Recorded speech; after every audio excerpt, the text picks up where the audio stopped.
All right, Walter Walford back, short-term rental cash flow roadmap. Today we're looking at another key issue in your road for scaling up to that 20,000 net per month. Now I know this, and I learned it many years ago, that when you're expanding your real estate holdings, your empire, it's easy to run out of money. So today we're going to look at various ways to come up with the money to furnish the property along with everything else that it needs, like the smart locks and the TVs and things like that. We use a $12,000 figure, and I got at least 5 or 6 ways to raise the money for your next deal. So with the help of Bill and Judy, my AI team, I put together the content and the delivery. And by the way, if you want to see our short-term rentals on our direct booking site that's provided by Hospitable, we've talked about that before, just put your camera of your phone up to that QR code and center it, and it'll take you directly to our site, and you can see how we showcase our properties. All right, 12,000 fix-up solutions. Today, we're really getting into something that trips up so many people wanting to get into real estate. We're talking about that big chunk of cash you need up front, for seller finance deals or short-term rental arbitrage. It's things like furniture, linens, maybe smart locks, getting good photos done, stocking up supplies. It adds up fast, often like $12,000, maybe more. And you need it before you make a single dollar. It really stops deals cold, doesn't it? It absolutely does. And it's often seen as this huge, unavoidable barrier. So our mission today really is to break that down. We're going to explore a bunch of proven, pretty low-risk ways to get that cash. And importantly, without taking on crazy debt or giving away the farm, ownership. We've looked into this. And often the money you need, it might actually be kind of hidden inside the deal itself. Just needs the right strategy to unlock it. Okay, let's unpack that. Because I guess the first thing many people think of is, credit, what you've already got access to. So starting with those 0% APR credit cards seems obvious, avoid interest. But what's the deeper strategy there? Yeah, it's more than just saving on interest for a bit. It's about using that intro period, usually 12, maybe 18 months, as strategic float. You put all those setup costs, the furniture, the kitchen stuff, decor on those cards. Then the plan is you use the income from the rental itself to pay down that balance before the high interest kicks in. Right, so the property starts paying off its own startup costs. Exactly. Yeah. But, and this is crucial, discipline is key. You absolutely have to treat it like a real loan with a deadline. Okay, but discipline can be tough, especially when you're starting out. Maybe cash flow isn't perfectly predictable yet. How do you build that discipline in? What's the trick to avoid falling into a debt trap? That's the million-dollar question, isn't it? It's about mindset from day one. Treat that 0% period like a fixed-term loan you have to repay. Actually, the source material gives a good example calculation. If your STR nets, say, $1,500 to $2,000 a month. Which is pretty reasonable for many markets. Right. Then you could potentially pay off that $12,000 in maybe 6 to 8 months, well under the wire. So the discipline part, set up automatic payments based on those projections. Don't wait. And critically, have a small buffer, a contingency fund. If bookings dip 1 month, you dip into the fund, not shrug off the payment. That keeps you out of high interest trouble. Got it. Contingency is key. Now, sticking with leveraging assets for homeowners, a HELOC, a home equity line of credit, is an option. But what if you don't own a home? What are similar options for getting a predictable lump sum? Good point. If a HELOC isn't on the table, you can look at unsecured personal loans. Banks, credit unions, even online lenders offer these. You see names like Lending Club, SoFi, Upgrade mentioned a lot. The advantage there is usually you get a fixed interest rate, fixed payments, predictable. And again, it reinforces that idea. The business pays for its own launch. Use the rental profits to cover that loan payment. It keeps your personal finances safer. Okay, then there's the friends and family route. The source material stresses doing this professionally, not hitting people up for cash. But let's be honest, mixing money and personal relationships, it can get awkward. What are the real pitfalls, and how do you genuinely keep it professional? That's a really important point. The risk is definitely relational as much as financial. The key, according to the sources, is structure and transparency. Treat it exactly like a formal loan agreement. Put it in writing. Imagine pitching it like this is almost straight from the source. Hey, would you consider lending me $12,000 for 12 months at, say, 10% interest? I'll repay $1,100 per month directly from the rental income. And to secure it, I can offer an assignment of rents. Okay, assignment of rents. That sounds official. What does that actually mean for the lender? It basically means they have a legal claim to a portion of the rent money coming in, specifically to cover their loan payments until they're fully repaid. It gives them real security. Ah, okay. So it shows you're serious and gives them a clear path to getting their money back. Much better than a handshake deal. Exactly. And to really smooth things over and build trust maybe for future deals too, you can use tools like RelayFi. Think of it like a neutral third-party system. It can automate the repayments directly to your friend or family member. And you can even give them access to see monthly reports. That transparency is huge for keeping the relationship strong. Takes the awkward, did you get my payment, calls out of it.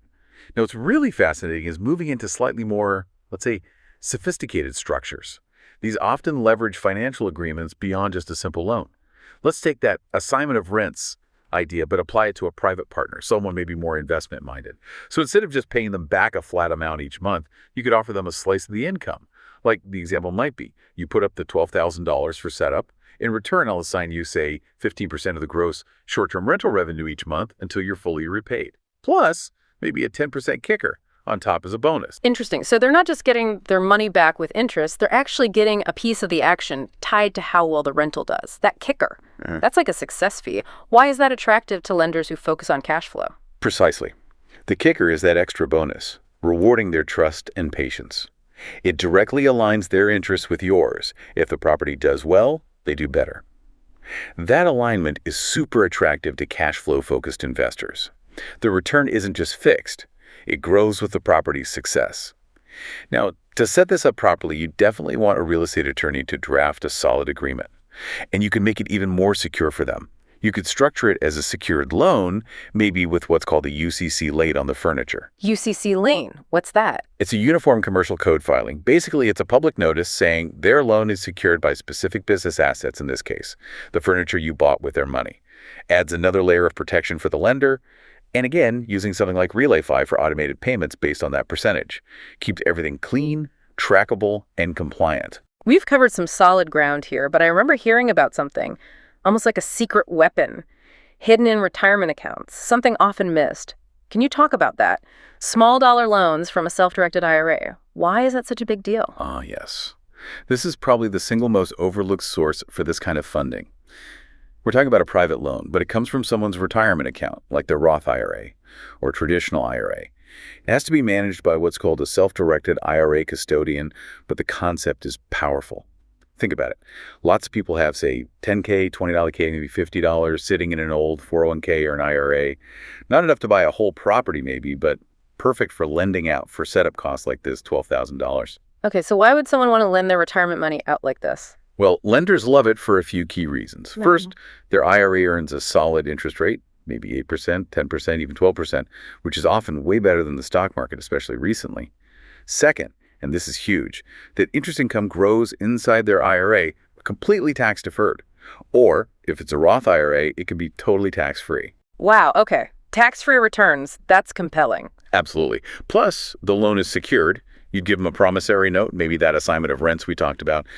And for them, it's totally passive. You, the borrower, do all the work setting up and running the rental. They just collect the interest payments into their IRA. That does sound pretty sweet for a lender. How do you actually structure it to make sure it's all, legal and above board with the IRS? Good question, because there are rules.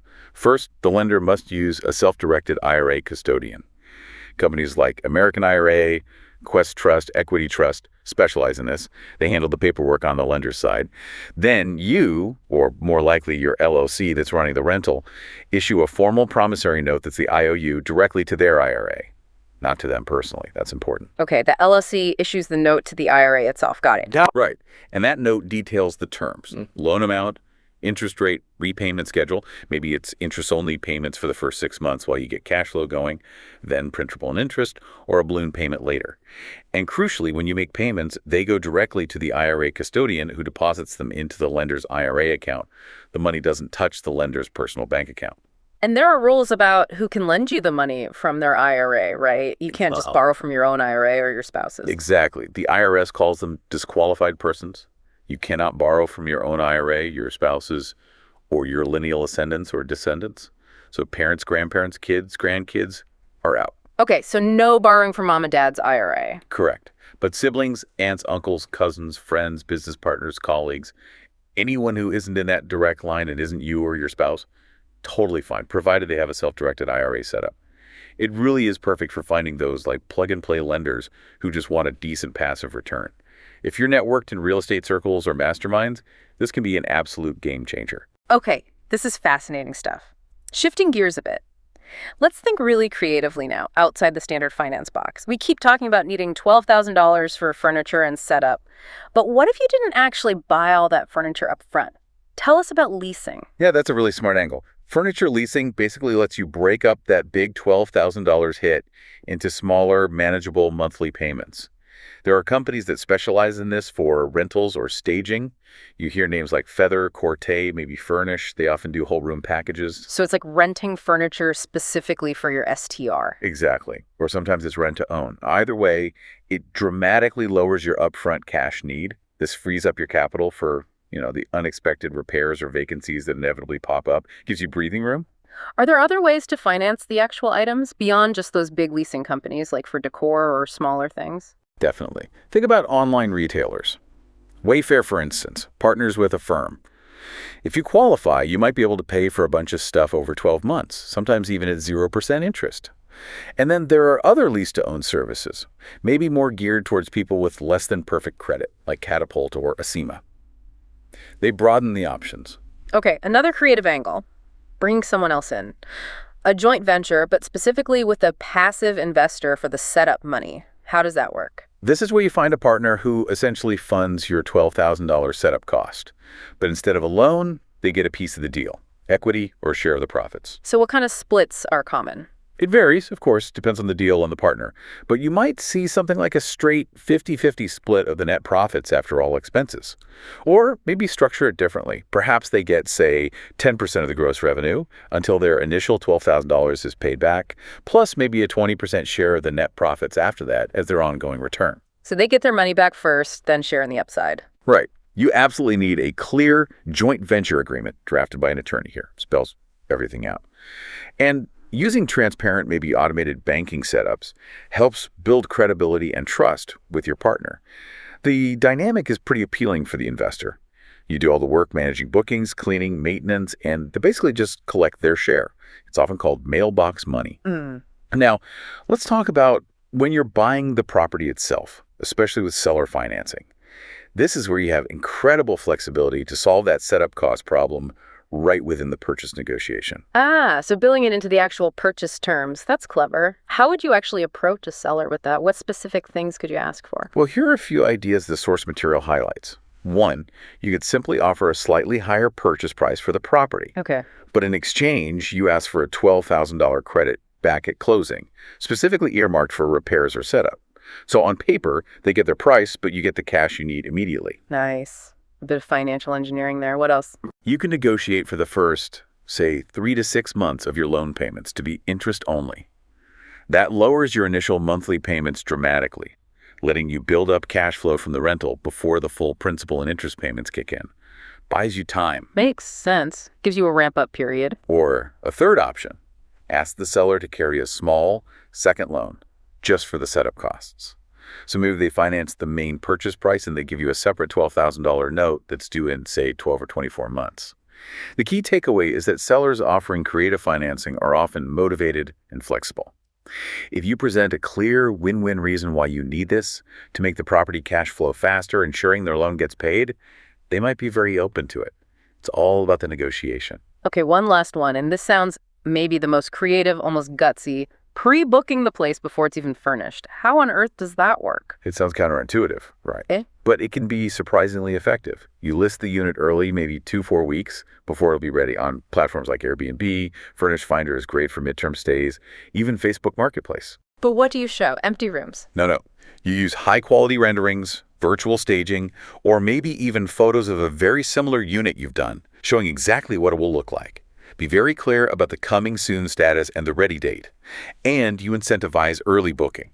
Offer maybe a 10% discount for guests willing to book it sight unseen based on the renderings and your reviews. You target folks looking for midterm stays like traveling nurses, corporate renters, contractors. They often book weeks or months out. And the payoff. The potential payoff is huge. You could collect the first month's rent plus a security deposit up front from just one or two early bookings. That could easily be $4,000, $5,000, maybe even $6,000, potentially covering half of your setup costs before you've even finished setting up. It's immediate cash flow injection. So if we kind of pull all this together, step back and look at the bigger picture. The main point, the real key takeaway here, is just don't let that initial $12,000 setup cost be the reason a potentially great cash flowing deal dies. It feels like a wall, but as we've seen, it's a wall with quite a few doors in it. Absolutely. We've covered a lot of ground. Just to quickly recap some options, you've got fast deployment things like 0% APR cards and personal loans. Then finding private lenders, maybe friends, family, or investors, offering them interest or even a share of the revenue through things like assignment of rents. We talked about that really interesting STR loan option for tax-advantaged capital, and creative ways like furniture leasing to keep cash free, joint ventures to bring in partners, or even building the cost right into a seller finance deal. Oh, and pre-booking. Exactly. The core idea really is that the money you need often is already inside the deal or accessible through structuring the deal correctly. You just need the right strategy, the right key to unlock it, which I think leads to a really important question for everyone listening. Yeah, it really makes you think. How might exploring just one of these creative funding strategies completely change your own approach to finding and funding deals? Could it unlock opportunities you previously thought were just totally out of reach because of that upfront cash barrier? Something to definitely mull over.